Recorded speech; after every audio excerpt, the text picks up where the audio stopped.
There's a business axiom that says you'll always get more of what you reward. If you reward uh, diligent work, you're likely to get more diligent work, right? I mean, that's just how it works. That's the way we're wired. We basically continue to do things that we gain some sense of reward for doing, and we tend to discontinue things that we either don't get a reward for or we get punished for. It's just how God made us. And yet, there are some times when we forget that there are both rewards and punishments. It's crazy. We basically, if God would say, okay, why don't you decide how the world ought to work? I would say, these are on my less mature days, I would say, just make everything reward, right? Just let's just do the reward thing and not worry about the punishment thing. Yeah, every 4-year-old in the world wants that, but that's not how the world works. And part of growing up is coming to terms with the fact that that's not how the world works. And this is true spiritually as well. And I think Jude is pointing this up in a big way, where we talked last time about how the three characteristics of these people who had secretly slipped in among the church. They were ungodly, they perverted the grace of God, and they denied that Jesus Christ is the only sovereign and Lord. And then in verse 5, he continues, though you already know all this, I want to remind you that the Lord at one time delivered his people out of Egypt, but later destroyed those who did not believe. Okay, so it's kind of like Jude saying, okay, now you don't need a whole big long history lesson, because you already know the story of how God delivered Israel out of more than 400 years of slavery in Egypt. And after having delivered them, there was a whole generation of people who died wandering in the desert because of their unbelief and their disobedience. So we've got both sides of the coin. We have God the deliverer and God the punisher. There are these two sides to the nature of God.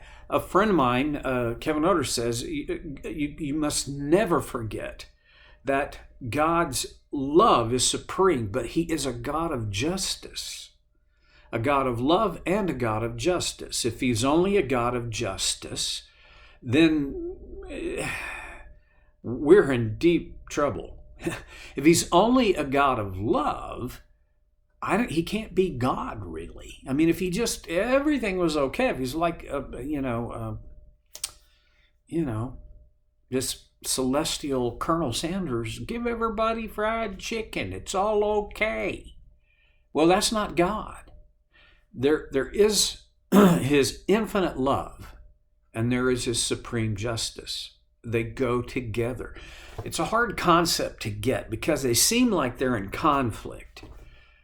I can't reconcile all that. I can't make it all work. I think, but it's I'm going to say essential that we recognize and respect the fact that God is a God. He's a deliverer God. He's also a punishing God.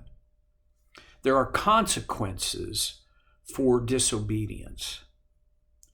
Now, let's think about this in terms of grace. Does grace make the punishment of disobedience go away? Sometimes it does. Sometimes it does. that's essentially really what mercy is it withholds the punishment that we deserve. Grace is us getting what we couldn't deserve, and so mercy is often pretty deeply connected to grace. They're not exactly the same thing, but boy, they're just very so often connected. So, yeah, there are times when we did disobey him, and yet God didn't drop the hammer as he could have if it was all about justice.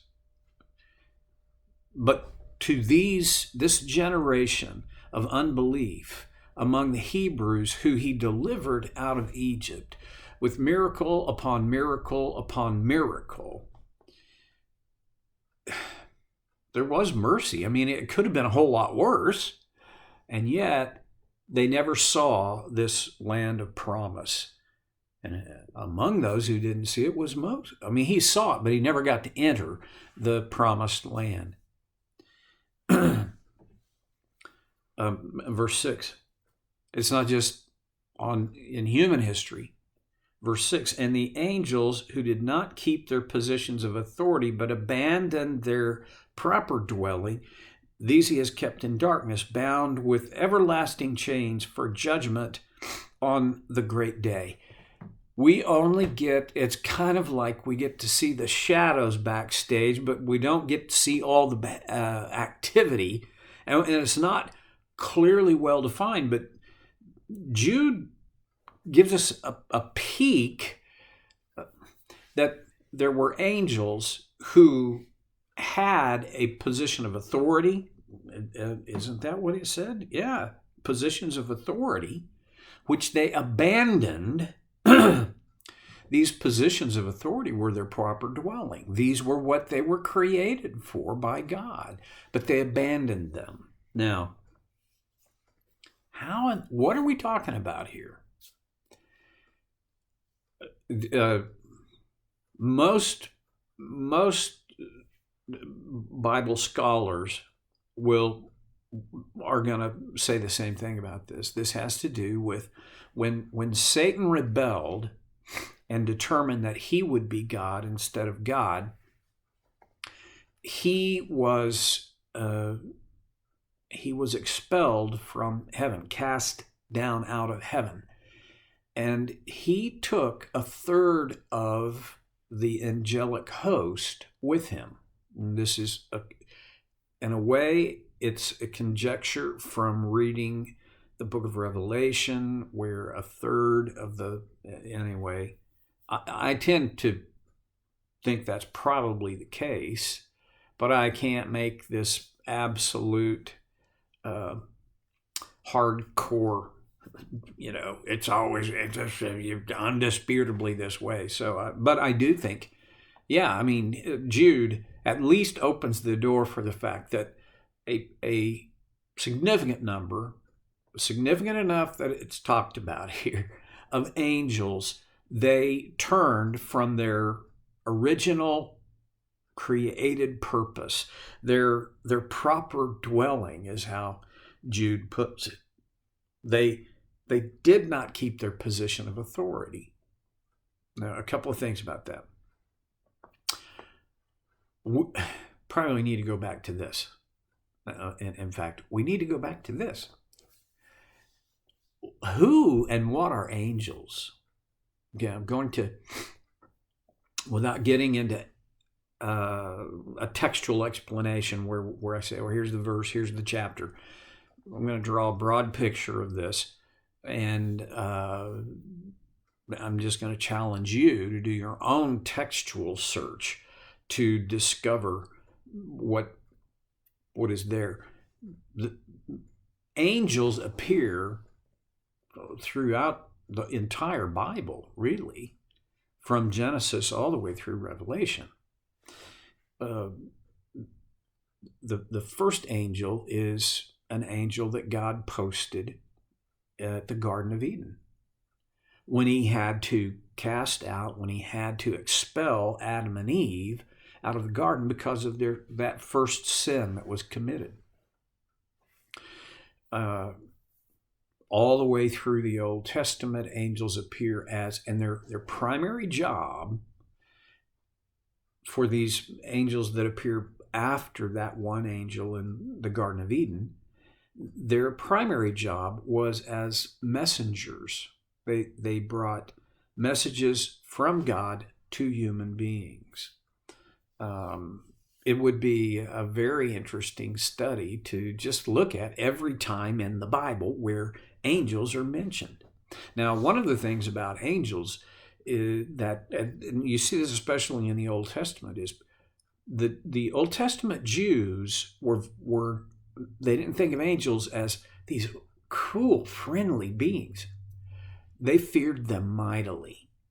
One of the places that this is pretty graphic is in the story of Gideon. Gideon was down, he was threshing wheat in a wine press because he didn't want to be seen. He didn't want his wheat to be stolen by the Philistines. And an angel appeared to him, and he fell to his face out of fear.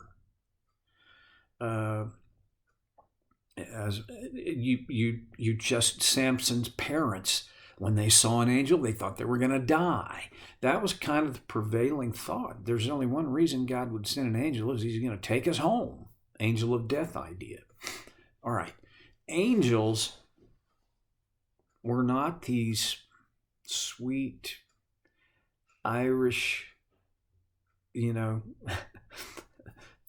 to be old to remember the TV series Touched by an Angel. It was not an evil series, but it kind of gave us an idea that angels were just these, sweet beings. And no, they really were not.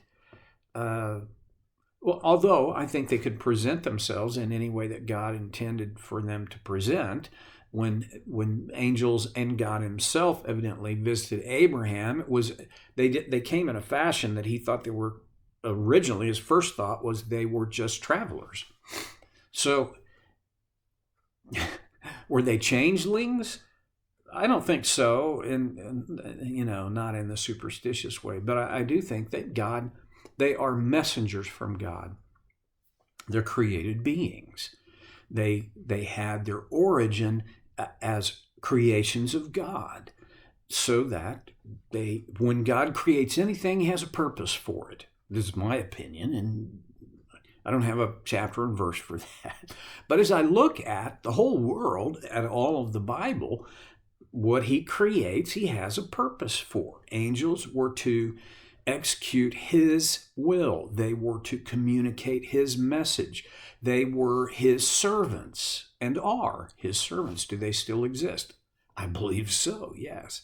In the book of Hebrews, the Hebrew writer says that there are times when, this is the King James version of the Bible, because that's what as a little kid, this stuck with me, and that was the only translation of the Bible that we ever had. It said that there are times when we entertain angels unaware. We're not even aware that we're interacting with angels. And in that particular passage, the writer is talking about observing hospitality. And the point is, show hospitality to strangers. You never know when one of them might be an angel. How cool would it be to get to heaven and discover that you'd fed a meal to, or you'd given a bed to, or you gave a hitchhiker a ride, and you realized in heaven that was an angel. That was kind of I think that happens. And there is this sense that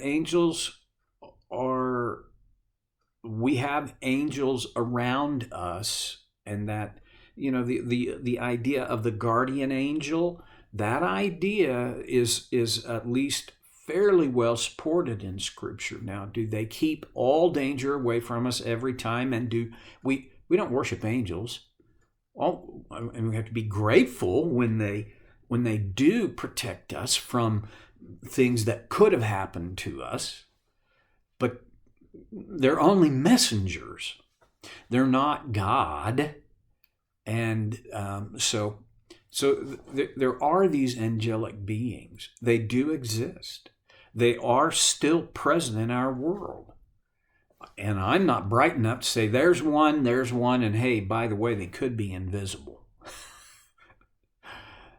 But I believe they're there. We're going to come back to this whole thing on angels next time because it's a little bigger than a 10 or 15 minute talk. So I'll see you then on Soul Care with Stevie Boy.